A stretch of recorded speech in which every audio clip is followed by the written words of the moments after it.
Hey guys, Chris here giving Project Nerf. I've been asked to do this one quite a few times now, so today we're going to do an install on the Select Fire Kit for the Stryfe. Let's get to it. I ain't as good as I once was. I got a few years on me now, but there was a time.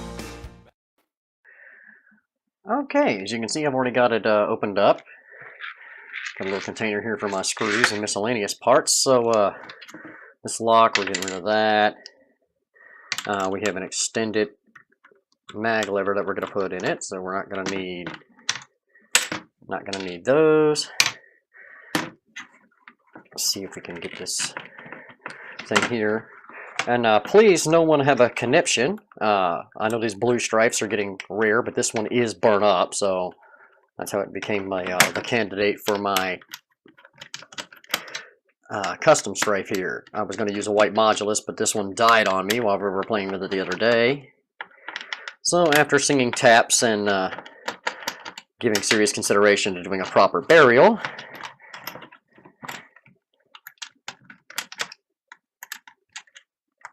let's get this flywheel cage loose here.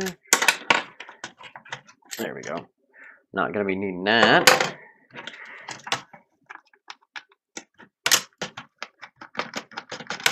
And I'm doing this in real time just to demonstrate how very, very easy and quick normally it is to tear down a Stryfe. We're going to keep that. You see we got the cage coming up. I'm going to pop the switch out of here. Sometimes you got to lever it out of there with a little screwdriver.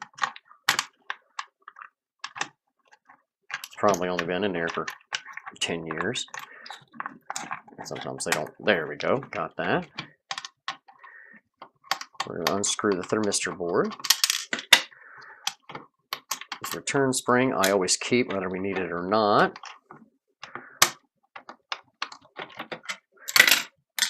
Take that out of there. We will be keeping the mag retainer.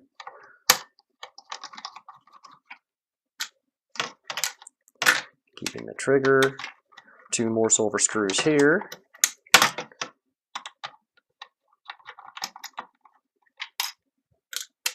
Oops. Fumble. Keep the plate. This is a lock that's going. We don't want that anymore, so that can be thrown away. We are going to keep this. Because what happens, I use this switch for my voltmeters. Right, so when you put the mag in, it rods back and pushes this orange lever and activates this switch. So when the mag's in, switch is closed, and the voltmeter shuts off. When you pull the mag out, this pops forward, opening the switch, and the voltmeter turns on. So I always hold on to those. No need to not make use of stock wiring. Get the silver screw here for this plate.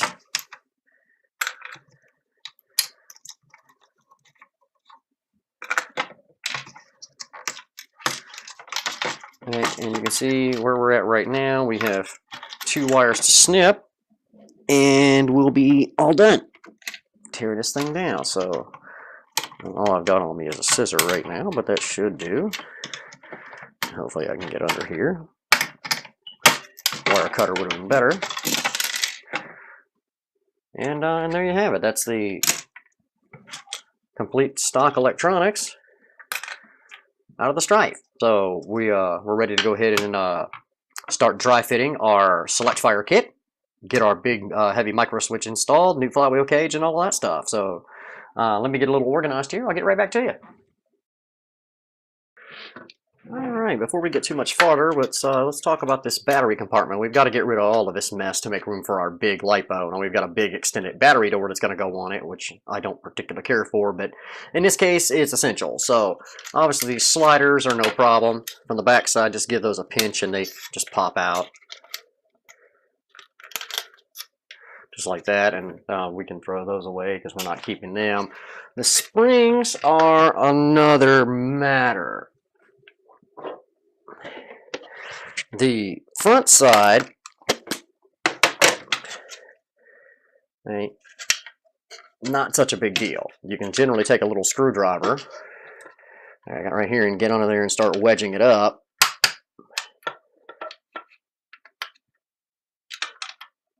Sometimes even going to a larger screwdriver.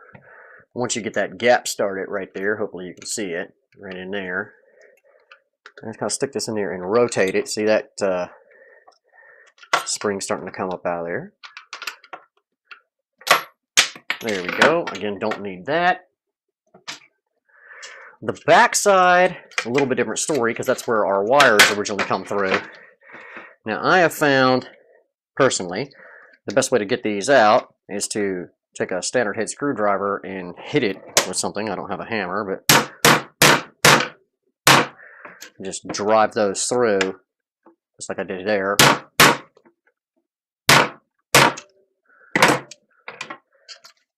And then you can generally take a plier or something like that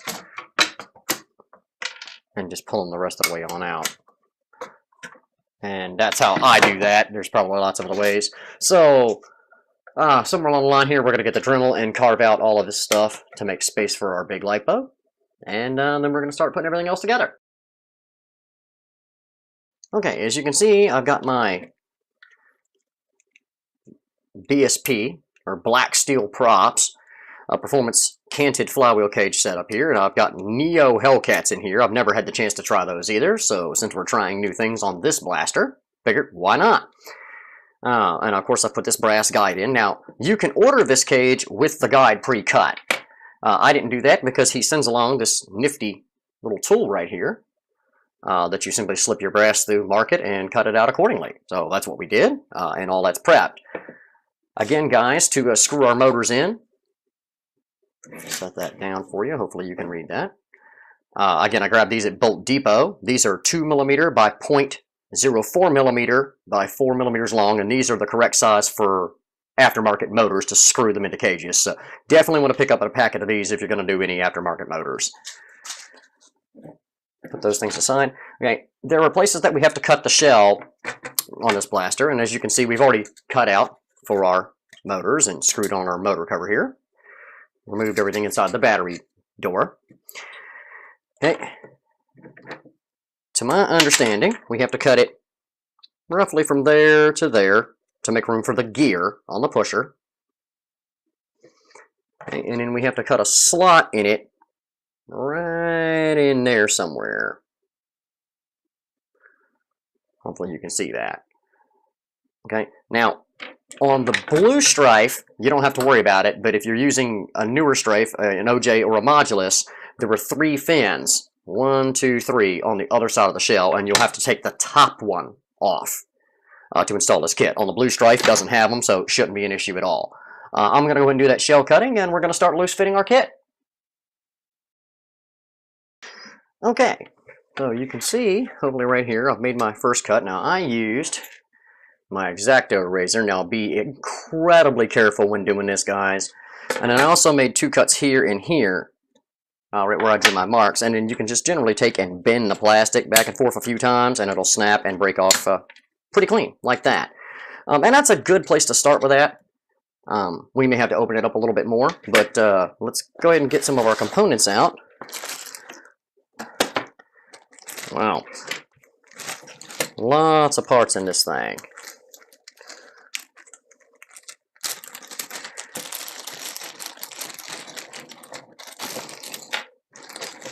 Good of them to wire them all together for me.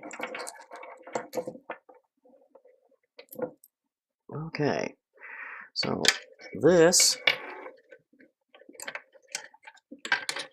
is supposed to just drop down in there.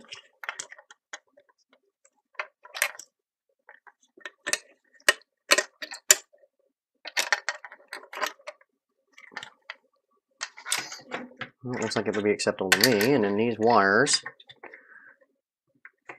for the buttons, I assume, are going to route through our new channel like that.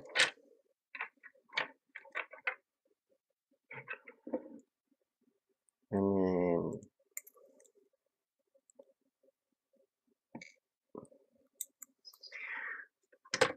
our pusher kit is going to fit in here like so. Now, we may have to make some more modifications. But I don't think so. It looks like this thing just press fits right behind that boss. If you put the tail of it in first and give it a good shove, just like that. You see how it just kind of dropped in there? Okay, and hopefully you can see it on camera. Let me get this thing out of the way. You can see that we did, in fact, make enough room for our gear there, so no problems there. All of that seems to fit up quite nicely.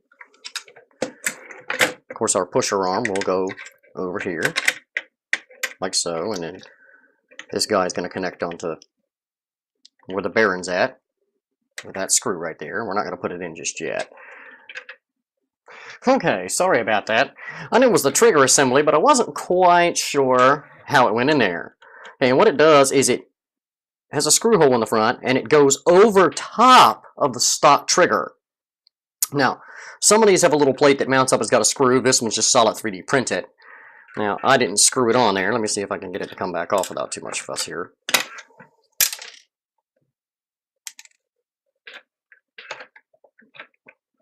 There we go.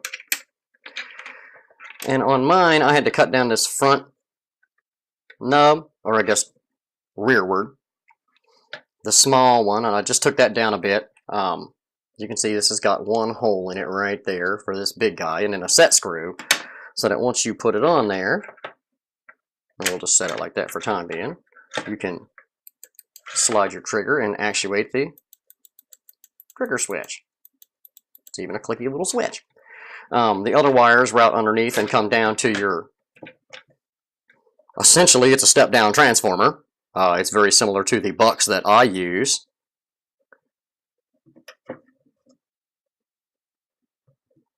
And this potentiometer would be to dial voltage on it. However, we're not going to mess with any of that until it tells us to. But as you can see, everything seems to fit up pretty well. We've got a couple of more things. And so anyway, we're going to start making screw holes to fasten all this stuff in, and I'll get back to you. Okay, guys. The way the instructions show you making these screw ports, and right now we're on the selector switch, so we're on the opposite side of the blaster from all the rest of the electronics, is you drop your plate in, and that's the position. You literally just butt it up all the way in right there. And then you take the screws, 1, 2, and 3, and run them through backwards. Okay, and that's to punch your holes out. Now, I chose not to do that. I chose simply to line it up and take my power drill and just go through there and make my holes. But you can certainly use your screwdriver and the included screws, including the large silver one, to make this center hole. Same thing, and just put that in there and drive it through. Again, I drilled it. Saves a lot of cleaning up on the holes. So anyway, you can see there, all the holes are cut out. 1, 2, 3, and then the large one. And our little selector switch does in fact fit through there. Then you would take your plate from the outside, 1, 2, 3. You've got this sitting on the inside. It's already lined up. Drive your screws in, you're good to go. Same thing I did with the motor housing. And you can run your screws down through the motor housing here. And then this hole in the circuit board is where the other hole is. Again, I did the same. I just took my drill and went punched it out and then screwed that on temporarily because we still have to do all of our wiring for our flywheel cage. Okay. You can see we've run our screws in that we drilled. Now, this switch is a press fit, okay, and it's a bad fit, which is common with 3D printed parts. You can see the 2 small screws that hold the switch in from the outside. Now, on this, okay, the pin that comes through is slotted. Okay, and that slot needs to orient this way. It should be pointing more or less towards this uppermost screw if you get the blaster upside down. Okay, now the plate, this apparatus right here, okay, is numbered 1, 2, 3, 4, 5, 6, 7, 8, etc., etc. The switch was lined up, that slit in the main shaft was pointing at 1. Okay, so You screw that on, then you press this on. Now I had to take both thumbs and hold it like this and drive it down with a soft block of wood, okay, to make that go on there. There are two very tiny screws here and there that stop the switch from going farther than you want. Okay, and that's how you put the switch in. So this side of the shelf is done. It's ready, and we're good there. And we're going to get it cut out for our big micro switch and get our cage wired up and put all the stuff back together. Okay, guys, as you can see, I've got this set up. I've wired our flywheel cage, and our XT60 connector is in, and I jumped to the power lead. It's really hard to see with all this right off of that, coming right out the back of the battery tray here. Okay, and let's talk about the electronic plugs. The switches that go in the battery door plug in right here. It's a long plug. Okay, the motor, the pusher motor, goes into this top plug at the very top right hand side if you're looking at it.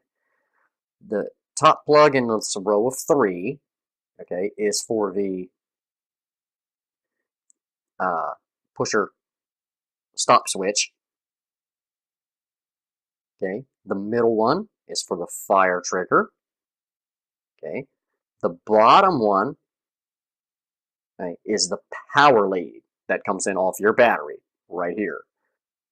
This plug that runs this direction on the very, very bottom of the switch is a 3-lead plug, so you really can't mess that one up. It goes down here to the transformer. And this last little plug is going to be for our select fire switch on the other side of our shell. So what we're going to do is go ahead and button this thing up and give it a test go. Okay, I've got everything buttoned up. I've got the body kit on, so we've got this huge, like, full-length barrel. And we're going to go ahead and chrono test this blaster with its Neo-Hellcats and BSP cage with the worker high crush wheels. Again, we've got a full-length barrel on it, so I wouldn't expect super numbers. I would love to see this thing chrono average maybe 115. That would be great. Make it an awesome HVZ blaster. I've got it set for semi-auto, so let's see what happens here. P.S. This is going to get a little bit loud.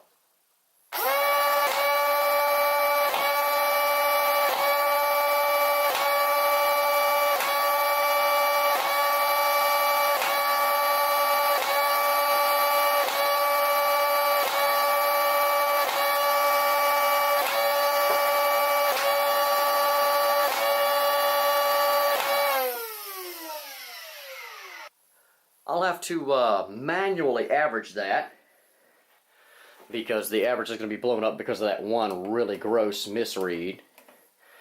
Alright, our number was 15. The high was that 538. If we're going to have to take that off, I'll manually average it for you and post it. Our low was 114.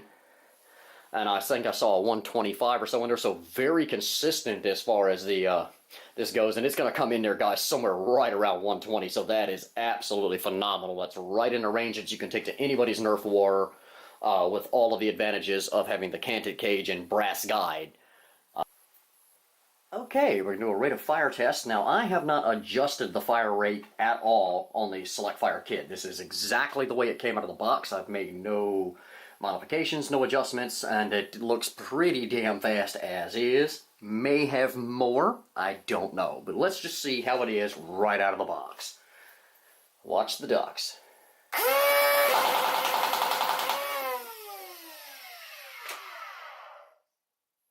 That was 15 rounds, guys.